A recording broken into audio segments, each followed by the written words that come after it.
All right, Pop. Thanks for thanks for doing this. You're welcome. So the reason we're doing this video is because you've been plant-based for Over a year now. over a year, and recently, as of a week ago, so far so good, whole food plant-based. Right. Okay, and so when I was trying to convince you to go whole food plant-based, you were not reticent, but you had ideas about why that probably wouldn't help as far as a preventative health approach for heart disease, etc. Right?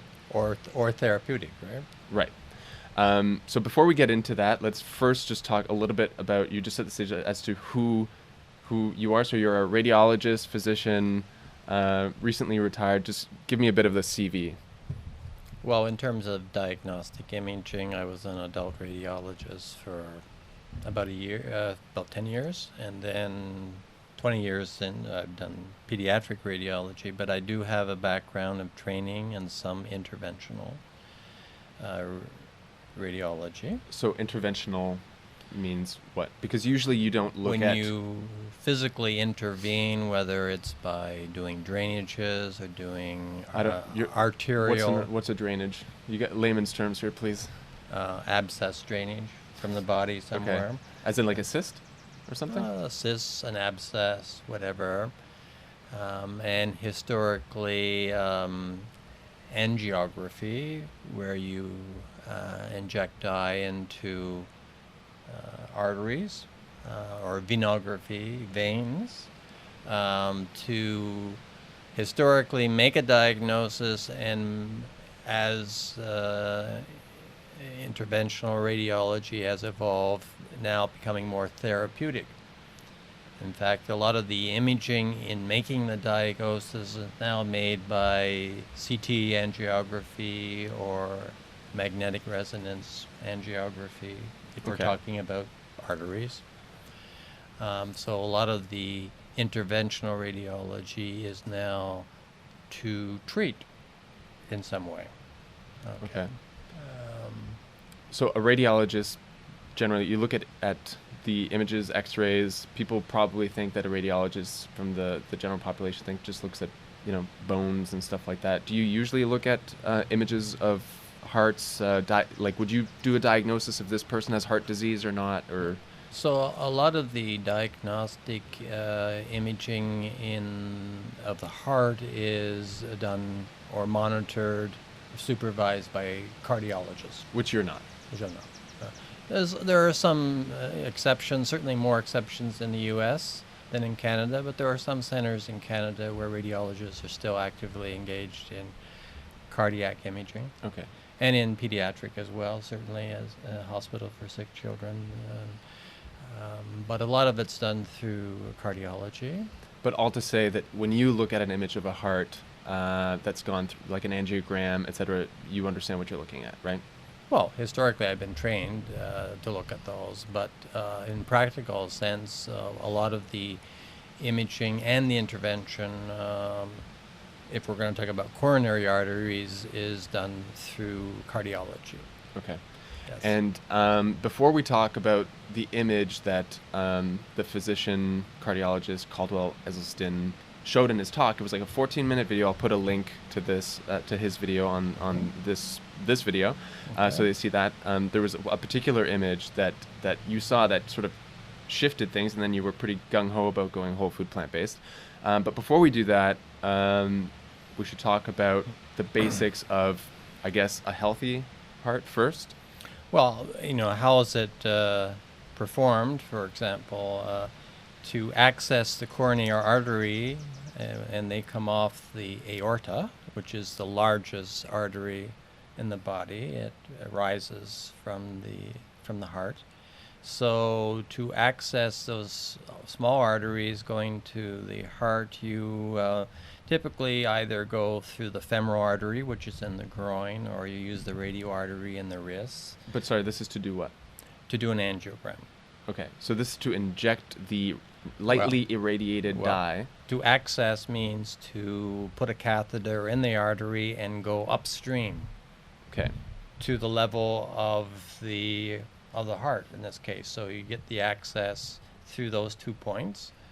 And when your catheter is just above the heart in the aorta, above the aortic valve, there are ostia, which are the little openings for the coronary arteries, and then you can place your catheter in that opening and inject dye, and you get an angiogram, an image of the vascular anatomy in the distribution of that artery. And any imperfections that you might have. And any narrowing, or there's lots of different types of pathology. The most common one in our society, of course, is going to be atherosclerosis, which is narrowing related to the disease process. Because of plaque, etc. etc. And so what I'd read was that heart disease is one of the leading killers in Western society of men and women in Western society. Is that would that be true to your experience? That's true, and the incidence in women is rising,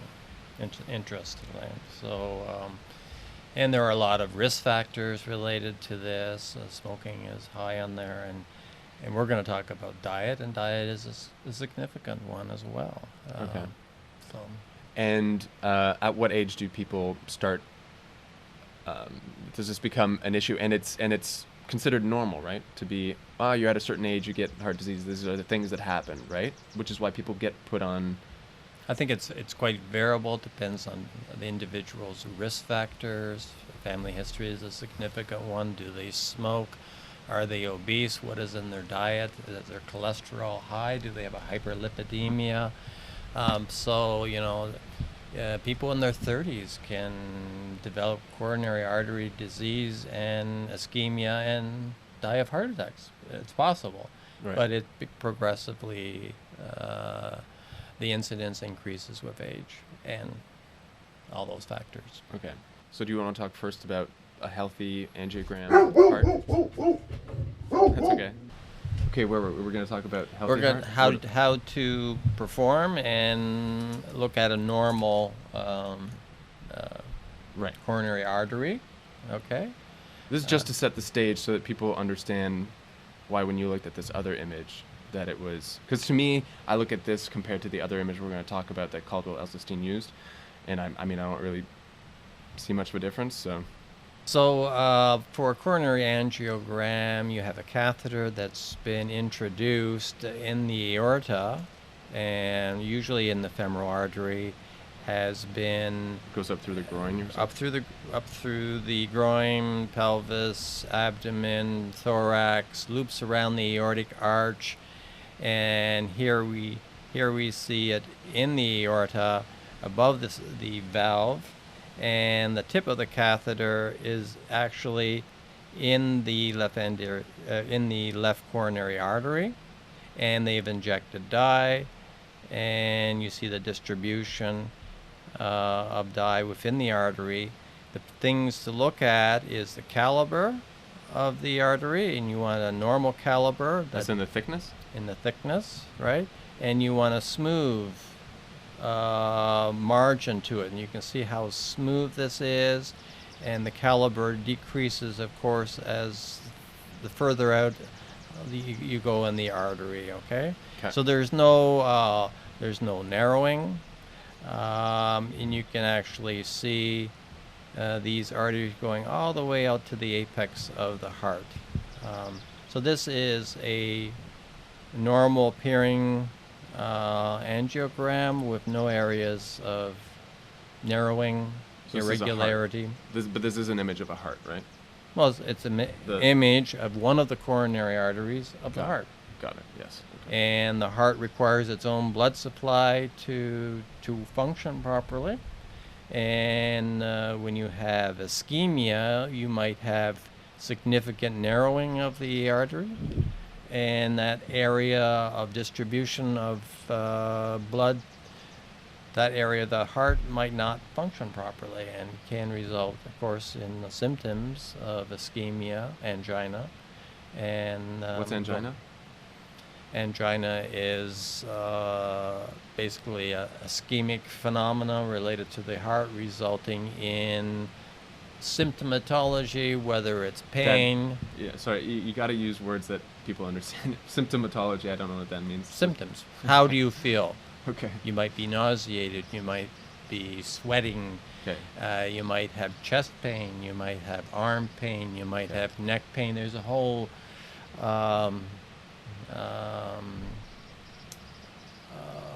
list of possible symptoms. Symptoms that you would get, which would then lead to you getting an angiogram done to see what's up, basically. That's right. Okay. So, do you want to talk about another image? Sure. Yeah. Okay.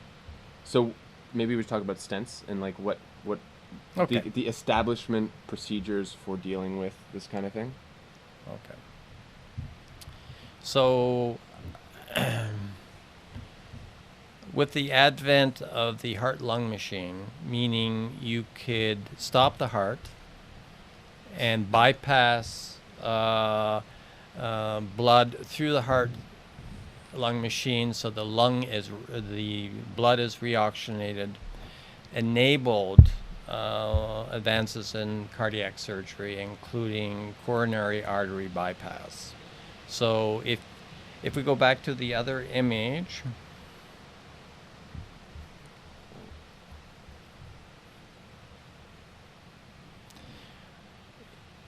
let's say that there was a significant narrowing here of this artery. In days past, one could do coronary artery bypass, whereby... Sorry, specifically up here?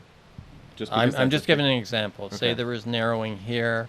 It was causing significant symptomatology, dysfunction of the heart.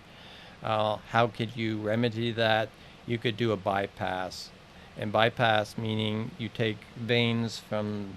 Typically, they harvest the veins in the groin. Yeah, continue. What are you saying? Yeah, harvest in the groin, and you're saying like do like loop around? Yeah, just bypass from jump. You basically jump the area of narrowing, stenosis we call that. Like and when that's they're a doing bypass. construction on the highway and you'd have to take a big loop around because, yeah.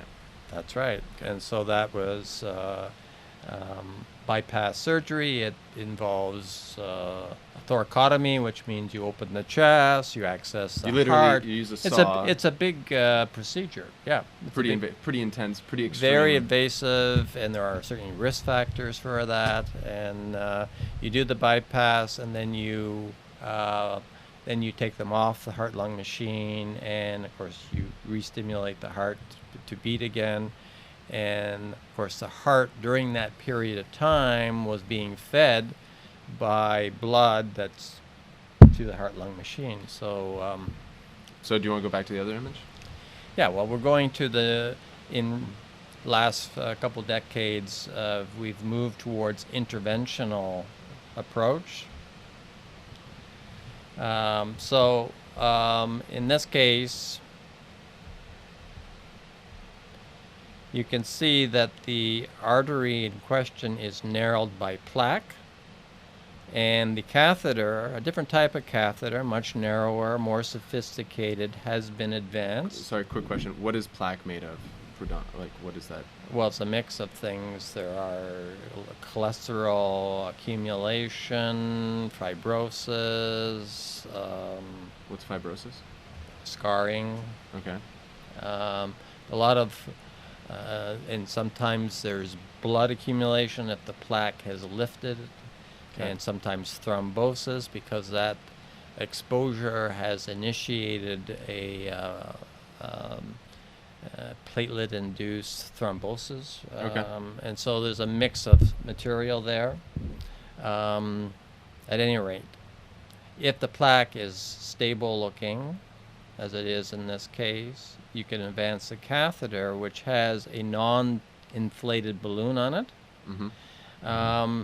Here you see that the balloon that was collapsed here has now been inflated, and we're doing basically a mechanical distension and compression of the plaque and expansion of the caliber of the artery. Right, which leaves it permanently kind of ballooned Well, out. that's just the expansion. You see on this particular catheter you have more than a balloon. Mm-hmm. You also have this fenestrated metal mesh-like appliance, which we call a stent.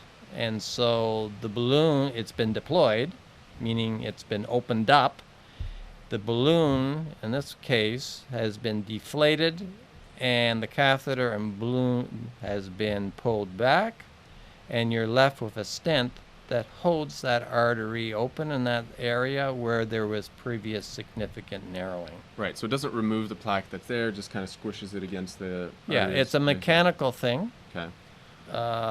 It doesn't change the disease process going on in the body, but it addresses the problem of the narrowing at that point. And now that we have a metal appliance in the blood that can initiate a thrombotic response, the patient... What does that mean, thrombotic response? Thrombosis is clot. Clotting, okay. You don't want this area now to accumulate thrombus and clot and this close off. Right. The individual now has to be on anticoagulant therapy for the rest of their life. So blood thinning medication for the rest of their life, because you can't remove this. And how many stents can one person have over time? That is a judgment call on the base of the person or people involved in the assessment of the angiograms, patient's clinical. We're talking about the cardiac team, okay? Anybody who undergoes a stent procedure, there is always the possibility that the stent might fail, so there's a backup for immediate coronary artery bypass surgery. Okay. Because if it fails and you have an immediate ischemic phenomena, you could cause infarction, and so there's a team of people, and they will decide. Typically, if it's a complicated case, there will be an angiogram perhaps before. If it's a complicated situation, and they will go back after consultation with the team, which would include cardiac surgeon, various cardiologists, etc., to decide, okay, what is the best approach in this individual, what stents and what locations should be deployed. And sometimes they may say this is too complicated and we should actually do bypass surgery.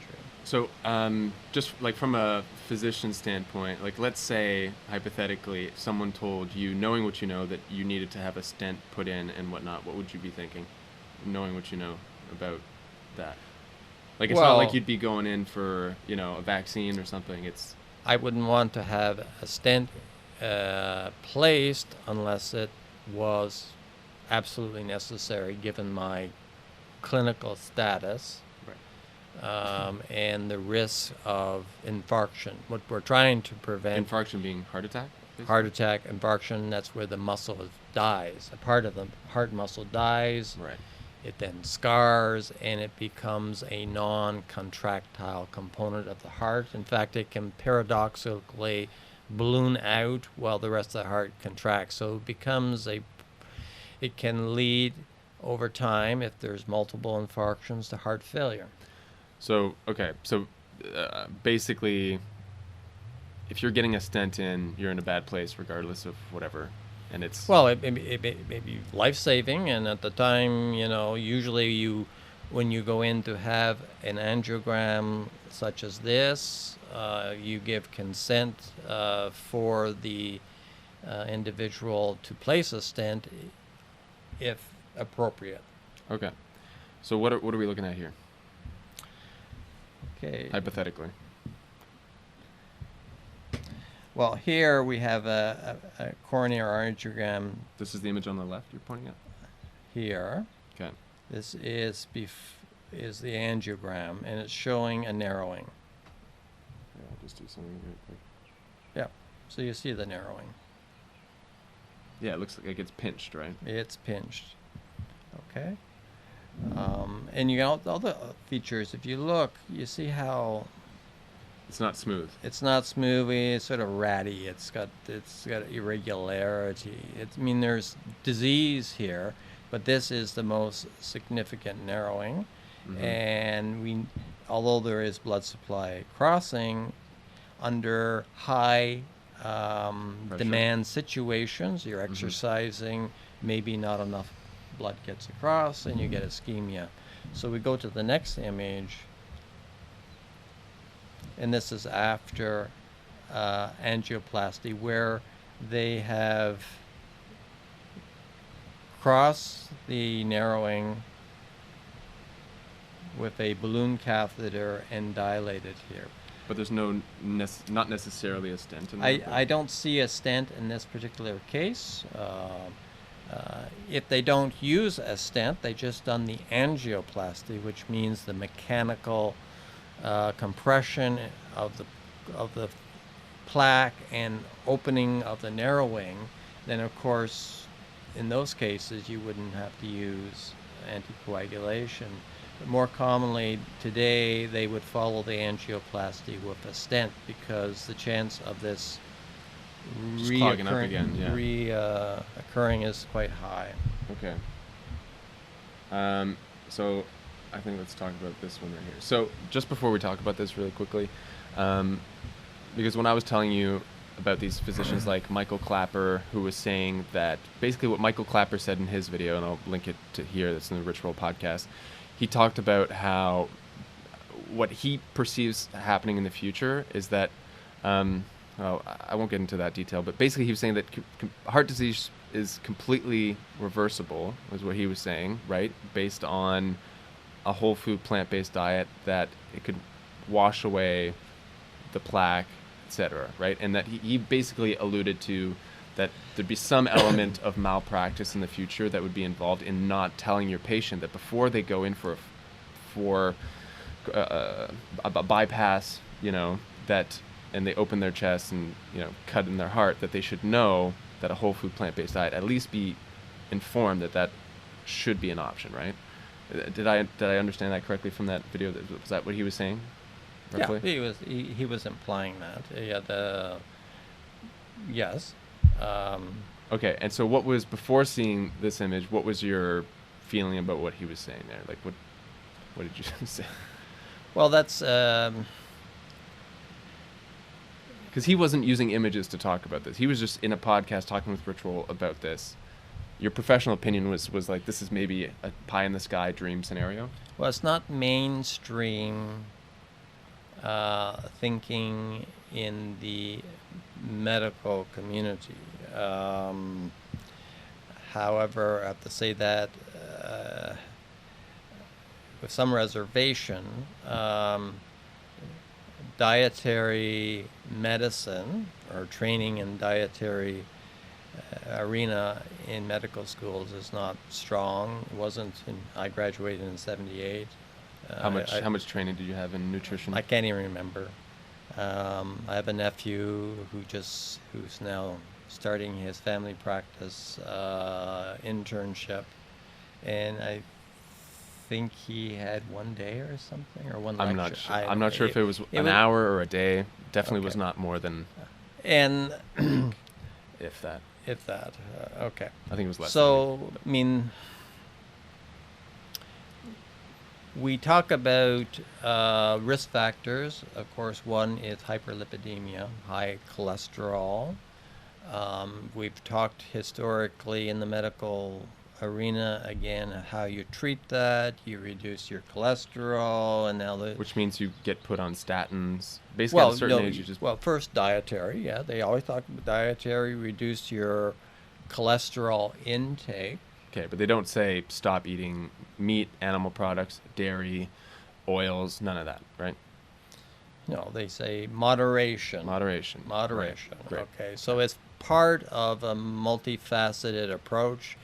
If your risk factors are high, family history, then statins, such as Crestor as an example, which have their own side effects, potential side effects, have been used to improve your cholesterol and hopefully reduce the incidence or severity of atherosclerosis. Okay.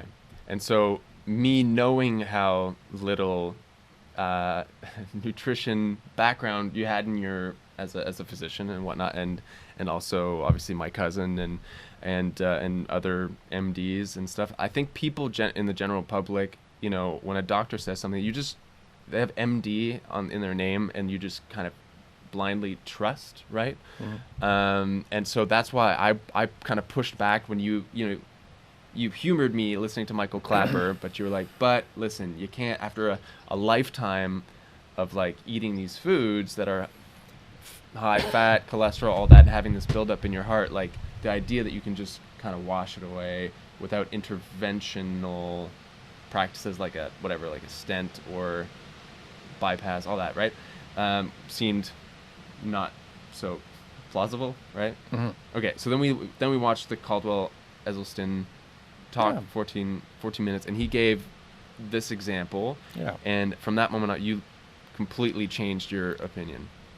Well, I think he's given an ideal example of the potential of a whole food plant-based diet. In this particular case, as it turns out, a young person, I believe in his late 40s, a professional actually in the cardiac, I think he was a cardiac surgeon, who would undergo this angiogram.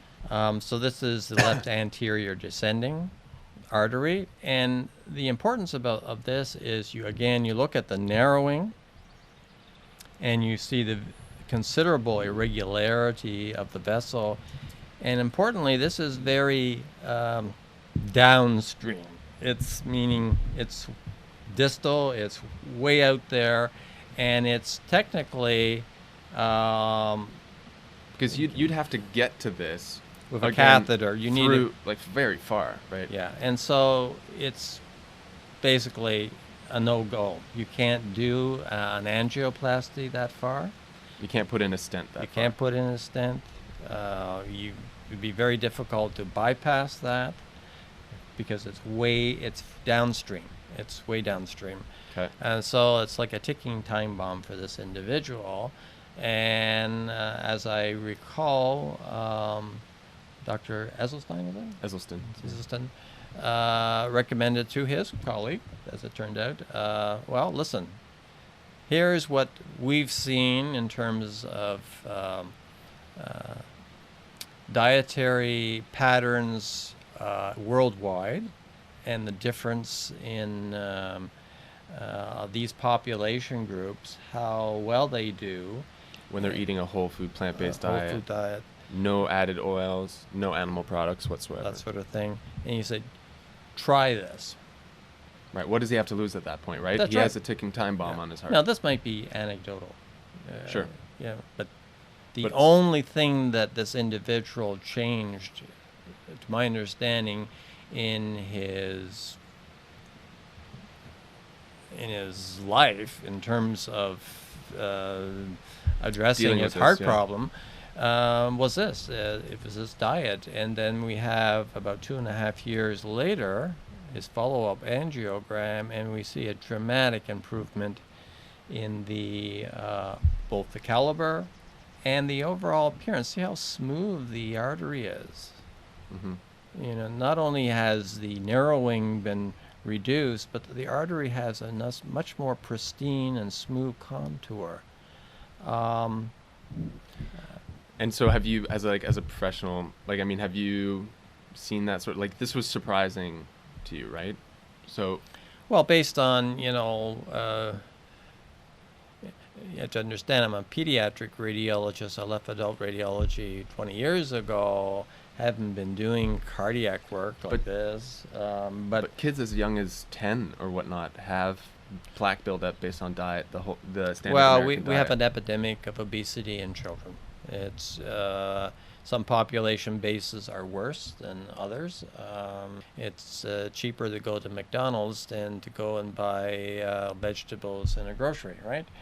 And so we have an epidemic of obesity, diabetes in children, and I'm sure we're going to see as this generation age, premature coronary artery disease, and other atherosclerosis. It's going to happen. Diet is all critical, I think, and rather than relying on the pharmaceutical approach that is not 100% effective in everybody, has potential side effects.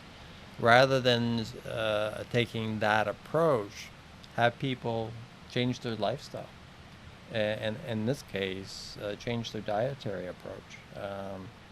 And it would be interesting if major centers in Canada, United States, Europe would start doing, multi-site trials of plant-based diet, whole food plant-based diet. There you go. So, You've just been doing it a week? you get used to it.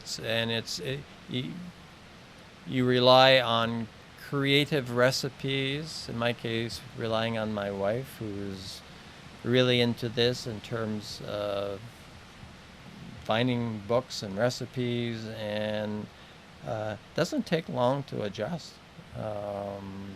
Yeah. And it tastes good.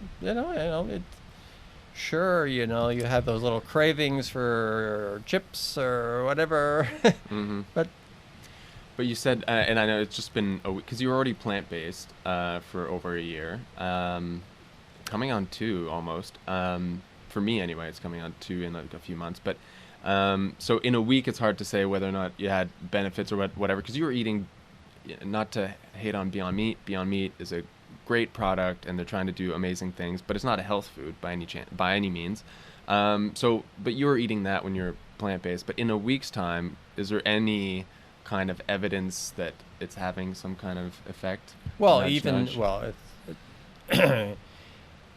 the last year, because of the plant-based, and they're plant-based alone, there is less fat. And now that we're whole food plant-based, there's even less. So I suffer from gastroesophageal reflux. I've had an episode of silent aspiration. I've had actually more than one episode. What does that mean exactly? I've refluxed in at night and into your lungs? Yes, and I've got pneumonia. The first time it happened after I was bedridden, had a lumbar back fusion, and I became asthmatic. And they couldn't figure out why. We finally sorted it out as gastroesophageal reflux. But with this diet that I'm now on, I don't get reflux. I don't cough at night. This is in the past week? Well, longer than that, because there's been a staged approach, right? I've gone from a normal diet, wouldn't eat late at night, but I would still get problems, to a plant-based diet where it was significantly less, and now. Yeah, but your bed is literally on an incline. Has been like that for a long time, right? Because of acid reflux. Yeah, I haven't changed that. The only thing I've changed is my diet. Your diet. So if we do a study, one patient.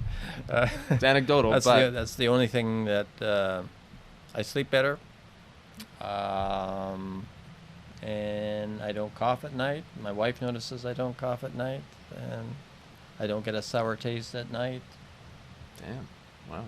And that's because there's significantly less fat in my stomach when I eat, and so my stomach empties faster. If you have a high-fat diet, then your stomach does not want to empty. That's just how the system works, right? Okay.